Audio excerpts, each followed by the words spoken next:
আজ আমি অনেক খুশি। জীবনে প্রথমবার আমরা দুজনে এক হতে পেরেছি, যেখানে তুমি আর আমি ছাড়া আর কেউ নেই।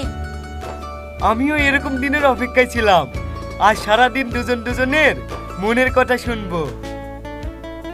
জানো, তোমার জন্য আমি নিজে হাতে পায়েস তৈরি করে এনেছি। তাই নাকি? তাহলে আবার লেট কেন? আমাকে খাই দাও। ঠিক আছে, খাওয়াচ্ছি।